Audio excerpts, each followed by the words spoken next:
Que la paix et la grâce de notre Seigneur et Sauveur Jésus-Christ soient avec vous tous. Nous sommes de retour par la grâce de Dieu et je sais que vous serez énormément bénis par l'enseignement d'aujourd'hui. Vous aurez beaucoup de révélations qui vous permettront de bien lutter contre l'ennemi Satan. Grande a été ma joie pour les centaines de personnes qui étaient à notre charge pour la délivrance. Précieuse Diane, ainsi que moi-même et toute notre équipe qui ne fait que grandir. Nous avons pris soin de vous, vous qui vous connaissez, et j'ai vu des témoignages des gens qui sont guéris de certaines maladies, d'autres qui n'ont plus de démons. Les changements opérés dans leur vie ont été manifestes. Ces gens ont témoigné, cela nous a énormément encouragés pour continuer le travail de Dieu. Malheureusement, il y en a d'autres aussi, ça n'a pas marché. Oui, c'est normal. Vous savez, tout le monde n'a pas la même relation que tout le monde a avec Dieu. Donc, ce qui fait que si un grand nombre trouve solution, eh ben, il y a toujours un petit nombre qui doit encore continuer à persévérer en cherchant encore et davantage la délivrance sur beaucoup de choses. Il ne faut jamais se décourager. Il y a de bien-aimés qui disent, Pasteur Christian, nous n'arrivons pas à vous joindre. Il y en a qui ont dit, Pasteur Christian ne prend plus les appels, Pasteur Christian nous déçoit, Pasteur Christian, oh Jésus, oh, pour vous dire vrai, je sais que je vous déçois, je le sais. Et je demande que vous puissiez me pardonner, vous, madame, vous, messieurs, frères et sœurs, papa, maman, enfants et vieillards. Vous qui m'avez appelé, je n'ai pas pris votre appel, je peux vous dire que vous ne savez pas qu'est-ce qui se passe. Alors j'aimerais aujourd'hui rappeler, pour vous qui ne savez pas ce qui se passe, retenez que par jour, je dis bien par jour, en 24 heures, si je reçois moins d'appels de communication, si je reçois vraiment moins, c'est dans les 200. Et lorsqu'une personne m'appelle, il y en a qui prennent 3 heures du temps pour me parler au téléphone. D'autres prennent 2 heures. Et tout à l'heure, avant cet enseignement, il y a une sœur qui m'a appelé de l'île de la Réunion. Elle a appelé à partir de l'île de la Réunion. Elle m'a pris plus de 1h30. Et maintenant, je vous pose une question. Si une journée a 24 heures et que 5 appels peuvent durer 14 heures, ça veut dire que l'homme de Dieu que je suis, je n'aurai pas le temps de lire ma Bible. Je n'aurai pas le temps de passer des heures dans la prière moi-même. Je n'aurai pas le temps de prêcher, d'enseigner. Je n'aurai pas le temps de parler à ma femme. Je n'aurai pas le temps de jouer avec mon enfant. Je n'aurai pas le temps, donc je n'aurai pas le temps de faire autre chose, même pas de suivre les infos. Et Dieu merci, un jour je parlais avec Elo Jekis qui m'avait appelé au téléphone. Et, il est au Canada, comme vous le savez. Et il essayait de me partager un peu son expérience à lui. Il m'a dit, Pasteur Christian, vous savez, aujourd'hui les gens disent que je ne prends pas les appels, je ne réponds pas. Ben, après un certain moment, je fais comprendre aux gens, mais attendez, je reçois des messages par milliers, et puis on doit lire la Bible, on doit vous enseigner. Frères et sœurs, ce n'est pas par méchanceté. Il en est de même pour moi, comme pour Elo Jekissi. Et pour tant d'autres, le pasteur Teddy aussi. Donc, frères et sœurs, je regarde dans mon téléphone, si je vous dis que j'ai plus de 10 000 messages non lus, je dis bien 10 000. Vous voyez? Comment lire 10 000 messages? Et même quand on fait un effort de lire le message, pendant que tu lis un message de quelqu'un, pouf, un appel coupe le message. Pendant que tu lis, un appel interrompt. Tu parles avec la personne pendant 1 heure, tu cherches le message que tu lisais, d'autres messages arrivent et tu te retrouves avec un téléphone bourré. Donc, je ne vais pas passer des temps à vous expliquer. C'est vrai, je sais que vous êtes déçus parce que vous êtes nombreux. C'est ça le mauvais côté aussi de la grâce divine qu'on appelle élévation. Voilà un peu la grâce divine qu'on appelle élévation. Quand Dieu fait que vous êtes aimé par les gens, Dieu fait que beaucoup de gens vous appellent, eh bien à un certain moment, vous n'arrivez plus à vous en sortir parce que je ne suis qu'un humain. Alors frères et sœurs, oui, je vous ai déçus, je ne prends pas vos appels, je ne réponds pas à vos messages, c'est parce que j'essaye de faire de mon mieux, mais c'est difficile, c'est compliqué, c'est inhumain, je n'arrive pas. j'ai fait de mon mieux. Tu te retrouves... Non. Parfois, il y a une personne qui t'a déjà envoyé 70 messages. Alors, comprenez-nous, s'il vous plaît. Je sais que je vous déçois, mais Jésus ne vous décevra jamais. S'il y a d'autres hommes de Dieu qui peuvent s'occuper de vous, appelez-le. Et si j'ai vraiment les temps, je fais de mon mieux. La preuve, j'ai des enfants spirituels qui parlent avec moi. La preuve, j'ai des bien-aimés qui m'appellent, avec lesquels je parle. Je parle avec Cyriac Makosso, je parle avec Jean Badier. Même Cyriac Makosso, il lui est arrivé de m'envoyer des messages et qui n'a pas reçu de réponse de ma part. Alors qu'est-ce qu'il a fait? Il a contacté Précieuse Diane qui a répondu à ces questions. Donc nous avons des bien-aimés qui parlent au téléphone avec nous. Nous essayons de faire de notre mieux. Il y a de nouvelles personnes avec lesquelles on parle. En tout cas, pardonnez-moi de vous décevoir, mais je ne fais pas ça exprès. Je pense que vous m'avez réellement pardonné. Je ne fais pas ça exprès. Vous êtes très, très nombreux. J'ai fait du mieux que je peux. Alors aujourd'hui, vous avez remarqué que notre chaîne, nous avons dépassé déjà 30 000 abonnés. Nous avons à cœur d'ouvrir une chaîne de télévision TNT au niveau de, ici au pays à Kinshasa. Et cette chaîne de télévision TNT sera avec le temps branchée sur satellite pour que nous passions à l'international. Et raison pour laquelle nous avons demandé à des personnes qui connaissent des personnes qui ont une fréquence TNT, donc un canal TNT ici à Kinshasa, mais quelqu'un qui a une fréquence, un canal, mais qui ne veut plus l'utiliser pour des raisons multiples. La personne veut abandonner le projet de sa chaîne ou veut carrément vendre sa chaîne ou vendre sa fréquence, vendre son canal, si on peut dire ainsi, TNT. Je précise TNT, ce n'est pas UHF, ce n'est pas VHF. Si vous connaissez une telle personne, mettez-la en contact avec nous. Nous voulons acheter sa fréquence. Nous voulons acheter sa fréquence TNT ou son canal TNT parce que nous voulons ouvrir une chaîne de télévision TNT. Dieu nous a bénis quand même.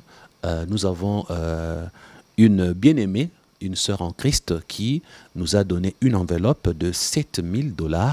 Ces derniers temps, je suis en train de témoigner. Eh bien, je continuerai à témoigner. C'est un témoignage parce que cette bien-aimée nous a donné 7 000 $ comme son premier don pour que nous puissions ouvrir cette chaîne de télévision. Elle a promis d'ajouter encore 6 000 pour que ça fasse 13 000 $.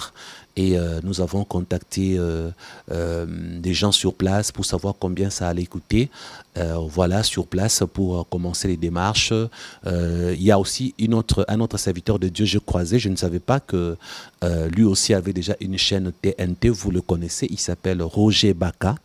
Et lorsque j'étais en train de me renseigner, j'ai appelé l'évangéliste Roger Baka qui m'a informé comment il fallait faire, comment il fallait m'y prendre, quelle enveloppe ça allait faire. Eh ben, je me suis rendu compte l'enveloppe est quand même juteuse parce que lui a commencé déjà sa chaîne de télévision TNT. Elle existe déjà, la chaîne de Roger Baka, l'évangéliste que vous connaissez. Et moi aussi, je me suis fait renseigner. Il m'a aidé avec des conseils, il m'a expliqué ce que je devais faire. Et c'est ainsi que j'ai béni Dieu de commencer. Quand même, quelqu'un m'a déjà donné 7 000 $. C'est un bon départ. Et je sais que d'autres personnes, Dieu va toucher leur cœur, parce que vous savez, je vous ai déjà dit, je suis aussi très béni. Ce n'est pas parce que nous ne demandons pas des offrandes de prophètes, nous ne demandons pas des offrandes spéciales, ce n'est pas parce que nous ne demandons pas de bâtir des hôtels comme les autres que nous n'avons pas d'argent. Moi, je vous ai dit, oui, nous ne demandons pas, mais Dieu nous bénit. Oui, il y a des gens qui pensent à nous, qui nous bénissent énormément. Voilà pourquoi j'ai béni Dieu de donner gratuitement ce que j'ai reçu gratuitement de la part de Dieu. Parce qu'en donnant gratuitement, il y a quand même des gens que Dieu touche pour qu'ils me bénissent financièrement. Je suis un homme très béni dans ces ministères et c'était encore une façon pour moi de témoigner, de vous dire encore merci, vous qui m'envoyez de l'argent, vous qui pensez à moi, vous qui pensez à ces ministères, vous qui pensez à cette œuvre divine, vous qui nous bénissez avec de l'argent, que Jésus-Christ vous bénisse encore davantage. Alors aujourd'hui, nous avons besoin de vous aider encore à vous parler de choses que Satan réalise, des choses que Satan concocte, des choses que l'ennemi fait pour vous détruire. Et il y a un passage de la Bible dans Jean chapitre 10, verset 10, nous lisons ceci. Le voleur ne vient que pour dérober, égorger et détruire. Mais moi, je suis venu afin que le brebis ait la vie et qu'elle soit dans l'abondance. Frères et sœurs, En lisant ces passages, beaucoup de gens n'ont jamais attiré leur attention. Vous savez, l'anglais est un peu pauvre par rapport à la langue française. J'ai prêché ces messages en anglais et là, je vais prêcher ça en français. En anglais, c'était pour le monde anglophone, maintenant je suis en français. Alors, quand vous lisez la Bible en anglais, la version en anglais, là où la Bible dit le voleur ne vient que pour voler, détruire et égorger, à la place d'égorger, ils ont seulement mis to kill. Vous voyez, c'est le seul mot. L'anglais n'est pas très riche comme le français. Mais dans la traduction de la Bible en français, le mot traduit, le vrai sens n'est pas de tuer, c'est d'égorger. Égorger, c'est couper la tête. Et lorsqu'on égorge, on égorge un animal. Alors lorsque Jésus disait que le voleur ne vient que pour voler, premièrement, ensuite détruire et égorger. Et j'ai toujours dit que la Bible n'est pas écrite de façon chronologique. C'est vrai qu'on parle de voler, égorger vient avant détruire dans Jean chapitre 10, verset 10. Si vous vérifiez, vous verrez que la Bible dit dérober, égorger et détruire. Ne prenez pas ça comme comme j'ai toujours dit, la Bible n'est pas chronologique. Donc, nous avons volé, détruire et égorger. Parce que égorger, c'est la finalité. Égorger, c'est l'apothéose du mal qu'on peut faire. Donc, comprenez par là que égorger, lorsque Jésus en parle, ça renvoie à couper la tête. Or, tuer, on peut tuer avec un couteau, poignarder dans les ventres. Avec une arme à feu, on peut tuer, on assassine quelqu'un. Alors, j'aimerais que vous puissiez comprendre aujourd'hui, lorsque Jésus parlait d'égorger, parce qu'au fond, chez Satan, pour les occultistes, pour ceux qui ont pratiqué les sciences occultes, pour les ex-satanistes, vous pouvez leur poser la question, ils vont vous le confirmer. C'est un rituel. Égorger est un rituel. Égorger, c'est un sacrifice. Égorger, c'est sacrifier, offrir à Satan. Donc c'est comme ça qu'on tue chez Satan. Lorsque quelqu'un est sacrifié à Satan, il doit être égorgé. Vous voyez, les extrémistes musulmans, lorsqu'ils tuent, ils égorgent. Ils prennent des vidéos, ils mettent sur Internet, ils sont en train d'égorger. Ils coupent la tête. Donc vous voyez, ils égorgent. Pourtant, ils sont armés, ils ont des grenades. Au lieu de faire sauter la personne avec une grenade, au lieu de tirer sur la personne, eux, ils préfèrent égorger.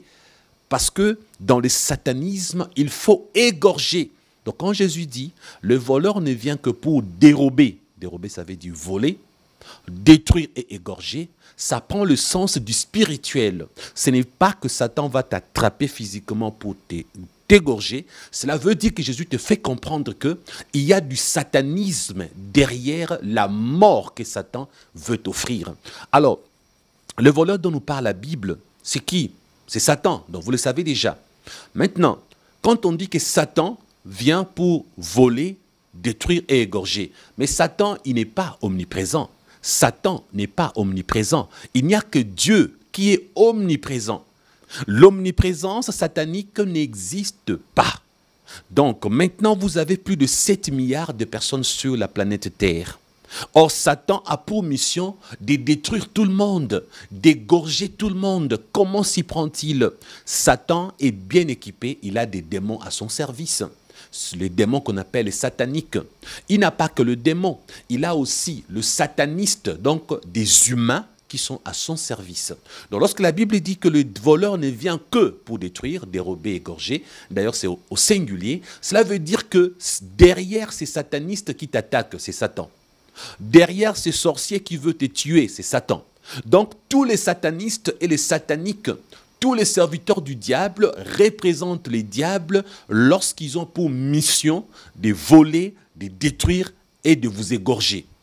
Maintenant, sachez à partir d'aujourd'hui que Satan a 3 méthodes principales comme mode opératoire.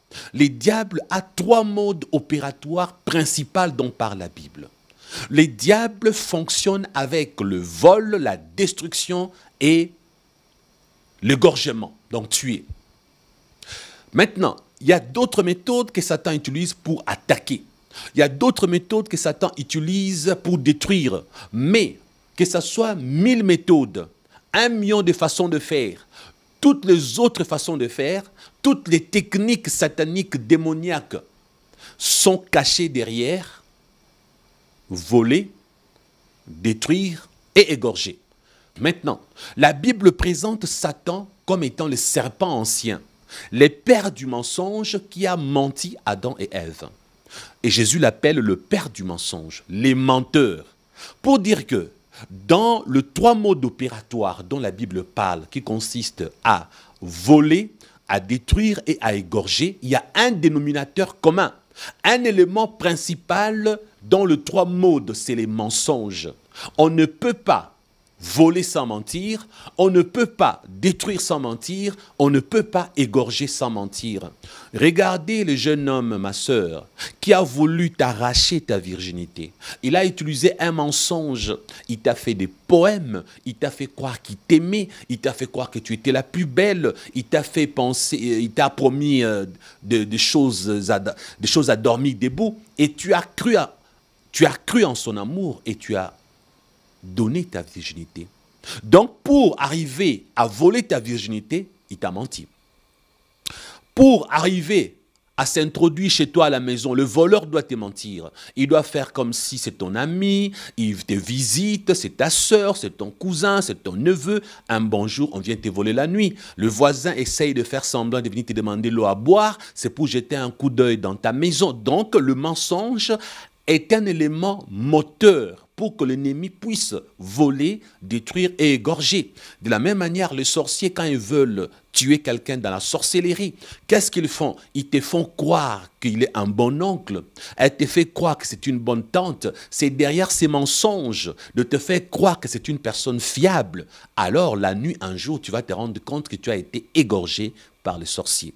Donc, frères et sœurs, les trois armes principales de Satan consistent à voler, à détruire et à égorger. C'est les trois modes opératoires de Satan, les trois modes universels dont nous parle la Bible. Maintenant, écoutez-moi bien, il y a un ex-sataniste avec lequel je parlais, il m'a raconté les techniques que Satan leur avait enseignées pour faire du mal aux hommes. Et aujourd'hui, je vais évoquer quelques techniques.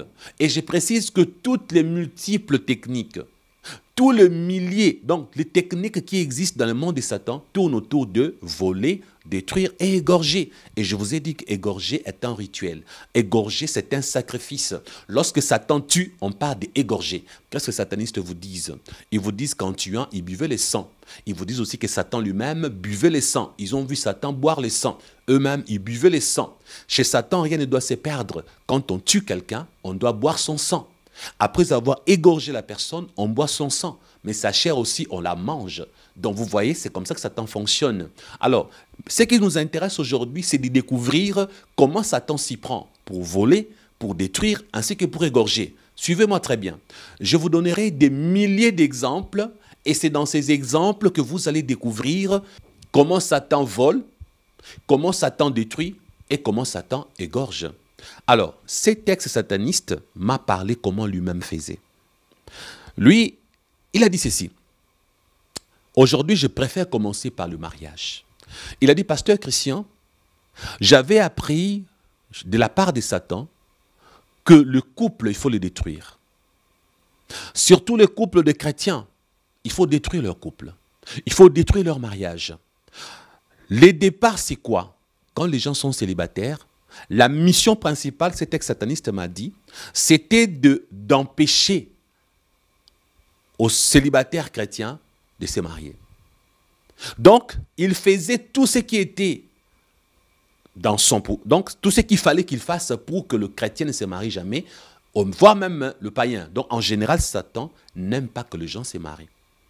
Maintenant, depuis le jardin d'Éden, souvenez-vous, les diables, quand Satan était single, quand Adam était single, comme on dit en anglais, donc Satan a vu Adam, il a laissé Adam tranquille.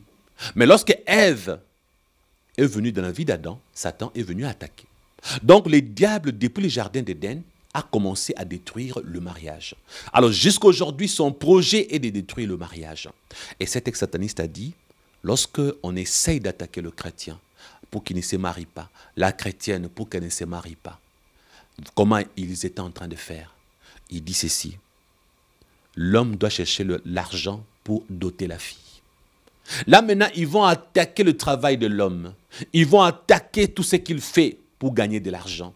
L'homme va se retrouver impossible de se marier, il n'y a pas d'argent. Maintenant, voilà ce que Satan fait. Quand l'homme cherche l'argent et qu'il ne trouve pas, Satan va aussi aller s'introduire dans la famille de la jeune fille. Pour que le père de la fille demande une enveloppe exorbitante, un montant de dot exagéré. Ils vont demander 2000 $ de dot, 3000 $ de dot. Dans la liste, ils vont demander une voiture, ils vont demander une moto, ils vont demander une télévision LED. Donc, il y a des choses impossibles ici en Afrique. C'est Satan qui est derrière ça pour que le jeune garçon qui est combattu, qui n'arrive même pas à réunir l'argent, quand il va voir la liste de la dot, 2000 $ de dot, 3000 $ de dot, 5000, avec la veste pour papa, la voiture qu'on a demandé, la télévision, l'ordinateur. Donc, c'est devenu un commerce. Naturellement, on pense que non, les parents sont cupides. Derrière la cupidité de certains parents, c'est Satan qui est derrière ça. Je vous ai dit tout à l'heure, pour voler, pour détruire, pour égorger, Satan ne le fait pas seul. Il le fait avec les démons, mais il a plus besoin des humains qu'on appelle satanistes. Sachez à partir d'aujourd'hui que les sorciers sont les envoyés du diable le plus proche des hommes. Eux-mêmes, ce sont des hommes et des femmes. Donc Satan a plus confiance aux sorciers parce qu'ils sont plus actifs. Ils sont confondus dans la société. Ils sont membres à l'église, ils chantent dans le choral, ils sont dans la technique. Même parmi les pasteurs, il y a des sorciers. Dans le gouvernement, il y a des sorciers. Ils sont partout. Leur mission, c'est de détruire, de voler et d'égorger. Il y en a qui pensent que non, un sorcier, c'est seulement pour te tuer. Vous vous trompez. La mission première d'un sorcier, ce n'est pas de te tuer, c'est de te voler des choses, les bénédictions divines qui sont dans ta vie. La mission première d'un sorcier, c'est de te voler les bénédictions de Dieu. La mission première d'un sorcier, c'est de t'enlever les choses que Dieu a eu à mettre en toi. C'est de te voler ce que Dieu a mis en toi. Et ensuite, te détruire, t'égorger vient en dernière position. Donc c'est ainsi que, pour le mariage, Satan va aller inspirer, exemple, tout païen, tout celui qui n'aime pas Dieu, tout celui qui ne craint pas Dieu, tout chrétien hypocrite est une personne que Satan utilise. Pourquoi? Parce que quand on n'a pas Jésus, quand Satan est le maître de ta vie, comme Jésus lui-même a dit, ceux qui pratiquent le péché appartiennent à Satan. Lisez 1 Jean 3, 8, 9, 10. Vous allez découvrir ça, je donne ça beaucoup. Donc ceux qui pratiquent le péché appartiennent à Satan. La Bible dit qu'ils ont pour père Satan. Donc ton père, ma sœur, qui est un païen, ton père qui ne connaît pas Dieu, les démons viendront l'influencer pour que tu ne te maries pas. Voilà pourquoi ton père demande à ton fiancé qui ne gagne que 200 $ de salaire, ton père lui demande une enveloppe de dot de 3000. Sans oublier la télévision LED qu'ils ont demandé, télévision plasma qu'ils ont demandé de 70 pouces. La moto qu'ils ont demandé, tout ce qu'ils ont demandé à ton fiancé, c'est pour que le mariage n'ait jamais lieu. Mais ton père, comme il est influencé par des puissances occultes, il ne se rend pas compte que tu ne te marieras jamais parce que le but de Satan est de t'empêcher de te marier, ma sœur. Ton père devient l'instrument de destruction contre ta vie. La preuve, le fait que vous vous aimez vous deux, le fait que ton fiancé va essayer de t'épouser, que ça ne va pas marcher. Qu'est-ce qui va se passer? Plus les mois passent, plus les temps passent, même si vous craignez Dieu. Mais qu'est-ce qui se passe? Quand le cœur s'attire, le corps finit aussi par s'attirer. En amour, vous pouvez être très spirituel, vous respirez même l'onction. Frères et sœurs, vous n'êtes pas des arbres.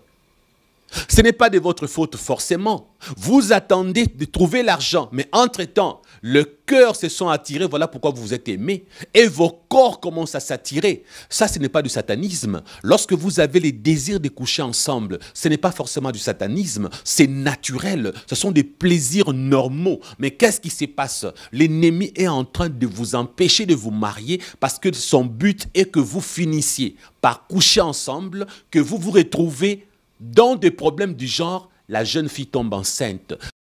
Satan veut qu'on t'engrosse. Satan veut te déshonorer. Voilà pourquoi il va combattre ton mariage. Alors, prie énormément en faisant des prières d'autorité. Tu brises le projet du diable contre ton mariage. Tu chasses les démons envoyés en mission dans ta belle famille pour que ton mariage rate, mon frère. Brise le lien. qu'il y a de ton côté s'il y a de liens pour que tu te maries jamais. Le lien de célibat prolongé, le lien de célibat kilométrique, les liens de célibat à long terme. De ton côté, mon frère, tu peux lutter contre ça. De ton côté, ma soeur, prie contre le projet que Satan a, que ta famille complique ton fiancé. Parce qu'à la fin, ton papa sera ridicule. Quand tu seras rendu grosse, maintenant on commence à dire, elle est déjà grosse, bon, ça va donner tout ce que vous avez. Et maintenant, tu deviendras comme, on dit ici à Kinshasa, une marchandise d'occasion. Tu deviendras comme une marchandise d'occasion. Tu deviens comme un appareil d'occasion. Toi pour qui on avait demandé 3 000 $, lorsqu'on t'a engrossé, maintenant ton père va se contenter de prendre 300 $. Vous voyez, donc tu es déshonoré. Alors mon frère, ma soeur, sache à partir d'aujourd'hui, si tu es chrétien, l'ennemi va te combattre. D'ailleurs, les ex-satanistes, l'ex-sataniste dont je parle, ils reconnaissent, ainsi que les autres, lui aussi a reconnu, que lorsqu'ils échouent, il arrive qu'ils échouent. Ils ont attaqué ton mariage, ils ont attaqué les fiançailles, ils ont échoué. Alors, qu'est-ce qui se passe? Malgré leurs multiples attaques, le jour j'y arrive, tu te maries enfin. Toi, tu vas te dire, dans ma famille, on ne se marie jamais. Dans ma famille, personne ne se marie. Je suis le premier. J'ai vaincu le mariage. Le lien de célibat a été coupé. Le manque de mariage est vaincu. Mais ce que tu oublies, Satan n'a pas dit son dernier mot. Satan n'est pas le genre, bon, voilà, j'ai échoué, je m'arrête là. Satan n'est pas comme ça. Satan, c'est quelqu'un, il échoue au premier niveau, il passe au deuxième niveau. Le plan A de Satan, lorsqu'il échoue, Satan crée un plan B. C'est quoi le plan B? Le plan A, c'était de t'empêcher de te marier. Maintenant que tu t'es marié, le plan B est maintenant de détruire ton mariage.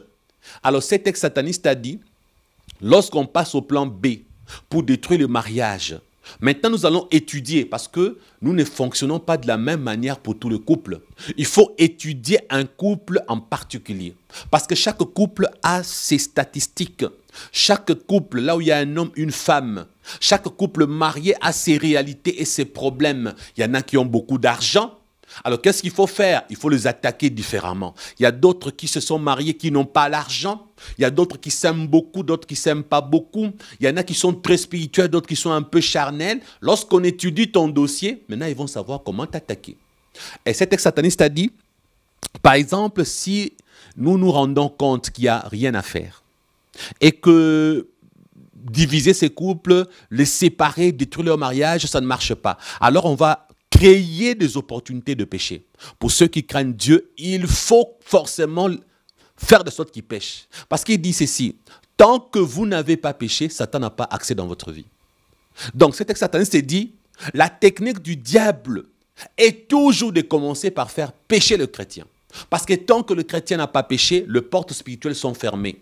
Tant que le chrétien n'a pas péché, il jouit et il bénéficie de la protection maximale de Dieu.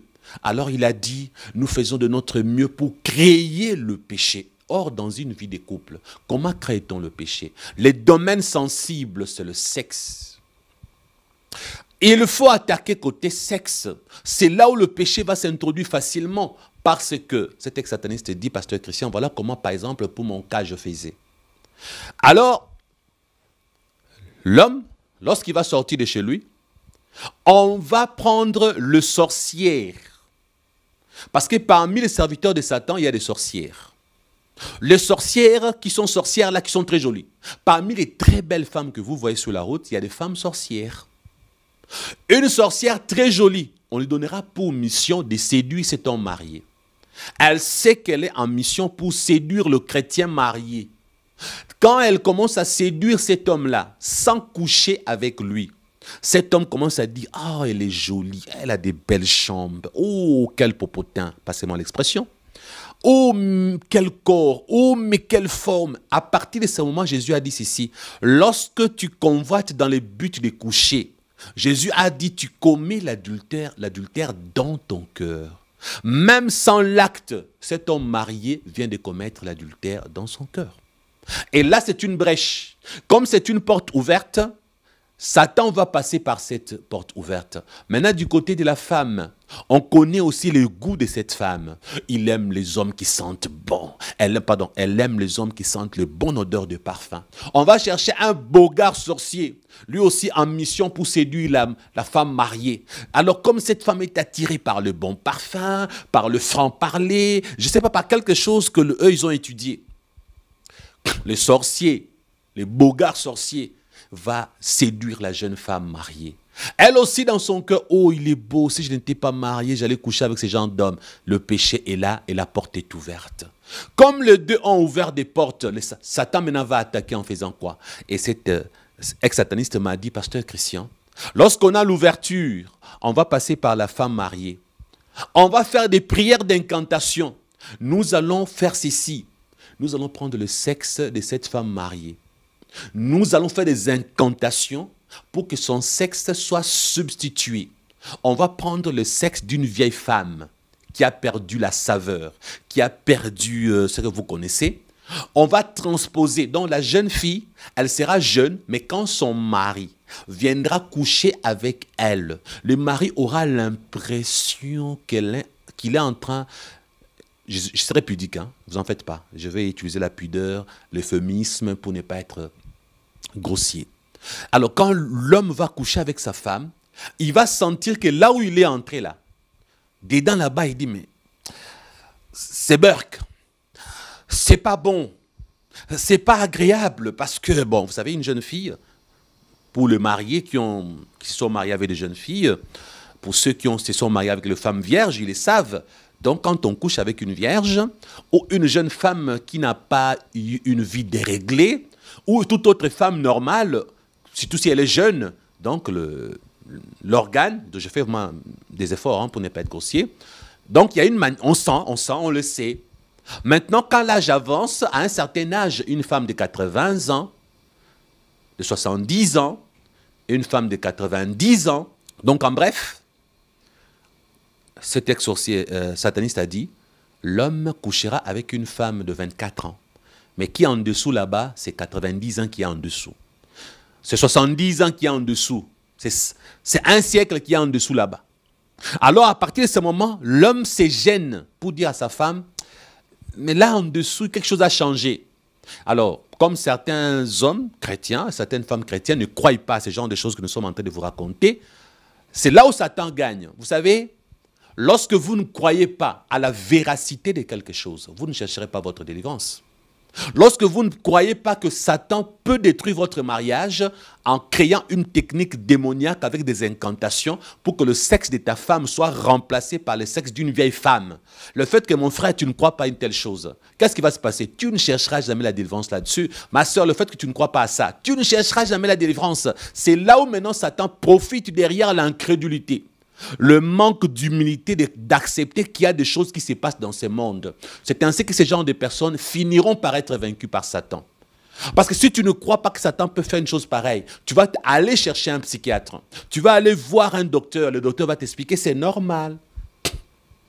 Oui, il arrive que à un certain moment, il arrive que tu sentes que ta femme là en dessous, ça vieillit. Bon, il arrive qu'elle a beaucoup de pertes blanches. C'est pourquoi tu as l'impression que tu es en train de nager dedans. Bon, il y a des raisons qu'il faut. Il y a toujours... Vous savez, Satan aime la science. Parce que Satan a fait de sorte que la science est la réponse à tout. La science, même lorsqu'elle est ignorante, elle va vous inventer toujours une explication. La science est utilisée par Satan pour vous montrer que tout s'explique par la science. C'est faux. Tout ne s'explique pas par la science, frères et sœurs. Il y a des choses que la science essaye d'expliquer qui sont au-delà de ses compétences. Mais les humains pensent que la science a réponse à tout. Voilà pourquoi le docteur qui fait la médecine, qui est une science à part entière, il va vous faire comprendre que c'est naturel. Et vous allez le croire. Et j'ai connu des gens qui m'ont dit, papa, j'ai été voir le docteur m'a dit, bon, je ne vais pas mettre la charrie devant le bœuf. Cet ex-sataniste a dit, dans d'autres techniques, comment ils font? Là, c'était pour la femme. Il dit, maintenant pour l'homme. Il dit, pour l'homme, on va faire des invocations. Les sexes de cet homme, après invocation, nous allons réduire la taille de son sexe. Et maintenant, quand la femme va coucher avec son mari, la femme va sentir que là-dedans, elle ne sent rien. Parce que le sexe de cet homme, quand la femme regarde avec ses yeux, ça a la taille normale. Mais quand l'homme entre là-bas en bas, je vous ai promis d'être pudique. Hein, je fais de mon mieux. Hein, donc il faut que j'en parle quand même. Mais je ne suis pas grossier, s'il vous plaît. Comprenez-moi. Je suis en train de faire vraiment des efforts. Donc vous qui êtes très sensibles, comprenez-moi. Je dois enseigner et j'évite d'être grossier. Vous avez remarqué? Merci beaucoup pour votre compréhension. Donc la femme couche avec son mari. La femme sent que... Vous savez ce que je dis, c'est vrai. Maintenant, la question que moi je veux vous poser. Quand vous étiez marié, ça fonctionnait, n'est-ce pas? Tout allait bien. Maintenant, suivez la suite. L'homme, la femme commence à aller voir le docteur, mais je ne comprends pas depuis un certain temps. Il y a même parfois le couple, et l'homme et la femme vont voir le médecin. Quand ils arrivent là-bas, le médecin trouve une explication scientifique. Bon, je l'ai palpé, j'ai consulté ton mari, j'ai pris les centimètres sont, la taille est normale, le volume aussi. Madame, je t'ai consulté, ça fait 25 ans que je suis gynécologue, vous deux, vous allez bien. Donc, scientifiquement, la réponse que vous allez bien, parce que les gens pensent que ce qui existe, ce n'est que ce qu'on voit. Pourtant, vous savez bien que la chaleur, vous ne la voyez pas, mais vous savez qu'elle existe, n'est-ce pas? Le vent, vous ne le voyez pas, mais vous savez qu'il existe parce que vous sentez les vents. Vous savez très bien que le froid, ça ne se voit pas, mais ça existe parce que votre corps sent le froid. Donc beaucoup de choses existent sans que vous ne le voyez. De la même manière, Satan existe, les démons existent, les trucages existent. Satan aussi truque beaucoup. Tu peux voir l'organe de ton homme normal. Le docteur a vu que tout est normal, mais les démons sont passés par là, les sorciers sont passés par là. Ils ont tout modifié. Au lieu d'aller chez le médecin, chercher la délivrance spirituelle. Alors, écoutez maintenant. Et il y a des couples qui ont dit, pasteur, comme le docteur a dit que nous sommes normaux, on nous a proposé d'essayer. Le docteur propose à l'homme, va essayer une autre femme. On propose à la femme, va essayer un autre homme. Maintenant, quand le docteur fait ça, il ne le fait pas lorsque le couple était ensemble, hein, il le fait séparément. Il y a même des psychologues qui font ça, des psychiatres. Dans la psychologie, on arrive à expliquer ça. Donc, ne dis pas à ta femme, va d'abord essayer, c'est une thérapie que tu es venu essayer faire. Donc, moi, médecin, moi docteur en psychologie, moi gynécologue, je te conseille, va essayer avec une autre femme, on va voir ce que ça va donner. Va essayer avec un autre homme, on va voir ce que ça va donner. Et qu'est-ce qui va se passer? Ils sont partis essayer. La femme dit, pasteur, quand je suis parti essayer, ça a très bien marché, j'ai senti, l'homme là, quand il était en moi, j'ai tout senti, mais pourtant, il a la même taille que mon mari. Pourtant, c'est le même volume, mais je l'ai senti lui, mais mon mari, je ne sens pas. Donc, le docteur avait raison. Et l'homme aussi dit, pasteur, moi, ma femme ne me sent pas, mais l'autre femme, là, quand je suis parti là-bas, elle m'a très bien senti. Elle a même eu 14 orgasmes. Écoutez encore un autre détail que les satanistes font. Cet sataniste a dit, donc, parfois, dans certaines techniques, qu'est-ce qu'ils font? Ils font ceci. L'homme est frappé d'une impuissance rien que pour sa propre femme. Donc quand l'homme est en contact avec sa femme, il se sent impuissant. Quand l'homme est en contact avec sa femme, son corps ne bouge pas, pas d'érection, il ne se sent pas excité par sa femme. L'homme ne fonctionne pas avec sa propre femme parce qu'il y a eu des incantations sataniques, il y a eu des prières maléfiques qui sont faites contre son corps, contre son organe. Il y a un sort, on a jeté un sort sur lui, sur son organe, pour détruire son mariage. Lorsqu'il est avec sa femme, il n'est plus en érection, il devient impuissant. J'ai connu un couple comme ça. Ces couples-là avaient fait 9 ans de mariage. Et après 9 ans de mariage, les deux ont reconnu, en 9 ans de mariage, la femme n'a jamais eu d'orgasme, ils n'ont pas eu de rapport sexuel. Ils ont essayé, la femme était tellement patiente, ils ont vu tous les docteurs, et maintenant l'homme est en train de dire, lorsque le médecin m'a demandé d'essayer une autre femme, là-bas je fonctionne normalement. Maintenant réfléchissez bien aimés dans le Seigneur. 9 ans de mariage, avec ta femme, rien ne marche. La science te dit, non, tu sais, c'est normal, il y a des choses physiologiques, il y a ceci, il y a cela. Mais nous te disons spirituellement, c'est un sort qu'on a jeté sur toi. Parce que nous avons des couples qui avaient le même problème. Après des prières intenses, l'homme a fonctionné, ça a marché avec sa femme. Il y a des couples qui avaient ce genre de problèmes. Après des prières et des délivrances, aujourd'hui le couple est heureux. Aujourd'hui, ils ont des rapports sexuels épanouis. Donc comprenez par là que la science vous donnera une explication apparemment exacte et correcte. Mais derrière ça, Satan est content. Parce que vous doutez, vous ne croyez pas que Satan peut faire ce genre de choses. La Bible dit, le voleur ne vient que pour voler. Il a volé quoi, mon frère? Il a volé tes érections. Il a volé ta masculinité. Il a volé. Tu as compris? Il t'a volé ta vie sexuelle. Ma soeur, l'ennemi t'a rendu frigide. Il a volé tes rapports sexuels avec ton mari. L'ennemi a fait de sorte que vous deux, vous deveniez incompatibles pour que la science vous donne des explications rationnelles. Le voleur ne vient que pour dérober. Et pour détruire le mariage, Satan doit dérober quelque chose dans votre vie de couple. Pour vous empêcher de rester ensemble, l'ennemi passe par là. Il vole votre sexualité épanouie. Il vole votre virilité, mon frère. Il vole vos érections. Il vole, ma soeur, tes orgasmes. Alors, lorsque tu essayes à l'extérieur, ça marche très bien. Pourquoi? Parce qu'en ce moment-là, tu es devenu une femme adultère. En ce moment-là, mon frère, tu es devenu un homme infidèle. Qu'est-ce qui s'est passé? Vous avez ajouté le péché, vous qui étiez chrétien. Maintenant, là, vous êtes tombé dans le péché. La science vous a dit, il faut le faire. Vous avez trouvé solution au problème selon la science. Mais spirituellement, vous vous exposez déjà. Spirituellement, Satan est passé par là. Satan a gagné. Vous êtes vaincu. Alors, ce que Satan avait échoué lorsque vous étiez fiancé, Satan n'avait pas voulu que vous puissiez vous marier. C'était le plan A. Satan avait échoué. Arrivé au plan B, Satan a échoué au plan A. Arrivé sur le plan B, Satan vient de vous vaincre. Alors vous allez me raconter, pasteur Christian, nous ne croyons pas à vos histoires là, c'est du n'importe quoi, c'est du baratin. C'est de la vérité. Le voleur ne vient que pour dérober. Vous voyez mon frère? Donc vous avez pensé que non, voler c'est seulement de l'argent qu'on vole. Vous avez cru que voler c'est seulement des habits qu'on vole sur les fils. Ce n'est que l'argent en banque qu'on vole. Satan n'a pas besoin de tout ça. Satan vole mieux que l'argent. Satan vole mieux que vos habits. Satan vole des choses qu'un humain ne peut pas voler. Toi, humain, tu as besoin de l'argent, tu voleras l'argent. Tu as besoin des habits, tu vas voler les habits. Tu vas voler les voitures. Mais Satan, il vole des choses qu'un humain ne peut pas voler. Satan peut te voler même ta paix. Satan peut te voler ta santé. Tu es toujours malade. Satan a volé ta santé. Dieu t'avait donné une santé parfaite. Le voleur est venu dans ta vie. Il t'a volé ta santé. Il t'a frappé d'une série de maladies. Aujourd'hui, ça sera l'hépatite. Demain, ça sera le cancer. Après-demain, ça sera le diabète. Après, ça sera le mbassou. Après, l'ennemi t'a rendu malade. Satan va voler ta paix. Tu n'as plus la paix. Il va même te voler ton sommeil. Pour dormir, il faut le diazépam. Pour dormir, il faut le Valium. Pour dormir, il faut le Tranxène. Pour dormir, il faut des produits. Il t'a volé ton sommeil. C'est ça des choses que Satan vole. Oui. Si vous ne le savez pas. Les voleurs, c'est Satan. Il est au singulier, mais lui seul, comme il n'est pas omniprésent, il s'est fait assister par ses démons. Il s'est fait assister par les satanistes. Là-dedans, ils sont nombreux. Il y en a qui sont dans la catégorie qu'on appelle le sorcier, catégorie de ceci, de cela. Ils sont aussi bien organisés.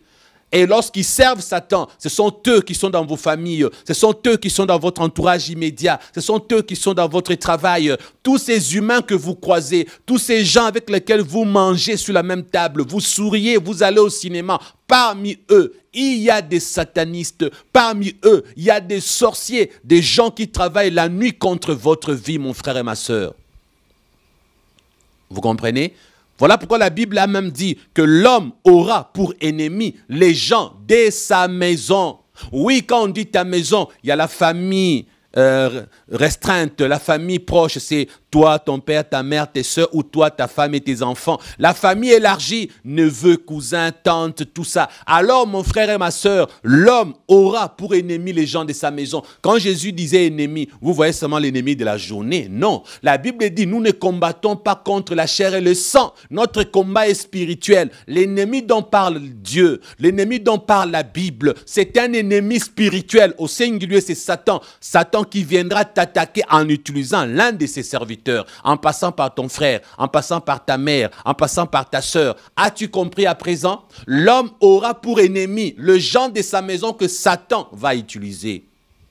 Donc lorsque la Bible dit que le voleur ne vient que pour voler, dérober. Satan a beaucoup de techniques. Je vous ai bien dit, il y en a 3 qui sont principales. Les 3 modes opératoires de Satan, la Bible nous l'a présenté dans Jean 10, 10. Les 3 modes opératoires principaux du diable consistent à faire quoi? Il faut voler, détruire et égorger. Pour réaliser le vol, la destruction et l'égorgement pour égorger, je vous ai dit qu'il faut utiliser les mensonges parce que c'est les dénominateurs communs. L'ennemi, c'est le père du mensonge. C'est avec le mensonge, c'est ce que je vous ai dit. Regardez, vous allez voir un médecin. Le médecin est convaincu par la science qui vous a donné des bons conseils. Mais il vous a menti.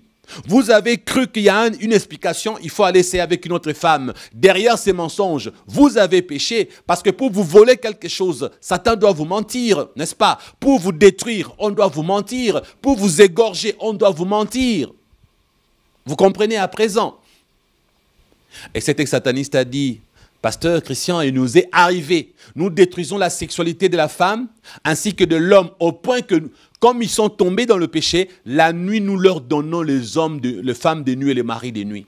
Il y a maintenant des femmes, la nuit, quand elles dorment, ont besoin d'aller forniquer avec un autre en dehors du mariage. La nuit, quand elle dort, elle a aussi ses orgasmes avec son mari de nuit.